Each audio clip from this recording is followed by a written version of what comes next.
Hey there, fellow LEGO Star Wars enthusiasts. Welcome to my review of the 75356 Executor Super Star Destroyer. This set contains 630 pieces and retails for 90 Canadian dollars. Also, I think this set is great for the 40th anniversary of Return of the Jedi, as well as bringing back Midi scale after a long time. And I just have to point out, I think this set looks like one of the best LEGO Star Wars display pieces I've ever seen on a budget. Now, moving to something that can be a make or break for some sets, the stand. And on this set in particular, it's quite interesting while being very effective. The stand has a really rectangular, blocky shape, and when going toward the ship, it has a curved block, which isn't flush with the upper part of the stand.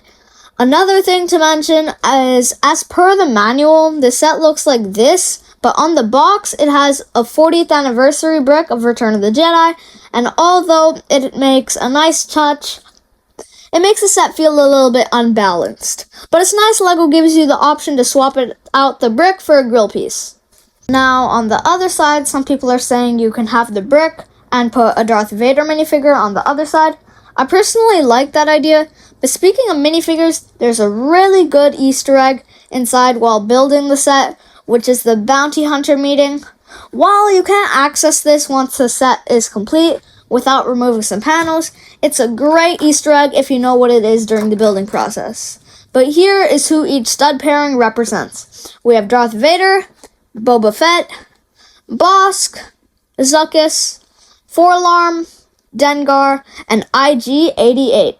This is like one of the coolest LEGO Easter eggs I've ever seen in a LEGO Star Wars set in a really long time.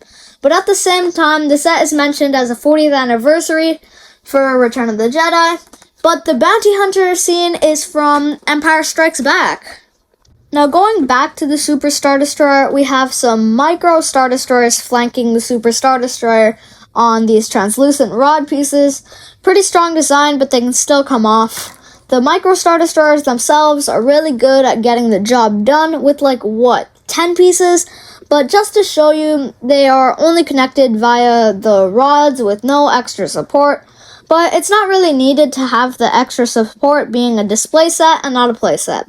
The rest of the bottom of the Super Star Destroyer is pretty flat, not much happening, but going toward the back you'll find some more details because that's where the engines are. I think the engine thrust is designed quite nicely and looks decently good with the orange studs, and I think it really pops out from all the gray. Now, the top of the Executor Super Star Destroyer is mostly tiled off. Obviously, LEGO will leave some studs here and there to let people know it's a LEGO set. I think the stud to tile ratio on the set is just perfect. Even though near the front, it looks like the front triangle shape is a little bit stripped away, making it look somewhat uneven. But this feature doesn't bother me too much. The center section of the set is just beautifully greebled. It's almost perfect. There is some color throughout, mainly a translucent blue color. Not too easy to see, but it's there. Now the front here again is where that Easter egg is, and if you lift this thingy up, it gives you a decent view of the meeting, as well as the inside of the build. You'll see a bit more of that light blue color, and with that panel on, it looks like those pieces are supposed to make up the hangar bays. It's there, just not that noticeable. But one thing I don't like in a lot of these sets, including this one, is when LEGO makes all the pieces on the inside very vibrant, and then that can cause some problems if those colors show through. Luckily, looking through the gaps here on top, it doesn't look like any of those colors are showing through, so LEGO for sure has done a nice job closing it off, preventing any color from leaking through. So is the LEGO Star Wars Executor Super Star Destroyer worth the money? I say, yeah, for sure. I think this set is a 10 out of 10. The greebling on top is just incredible. The stand design may be a little bit weird, but it's quite nice. I'll have some of the pros and cons listed over here to the side if you want to read about that. It's just a really nice set that I would highly recommend for anyone. And I hope you enjoyed the video. Please subscribe, and I'll see you next time on R&S Bricks.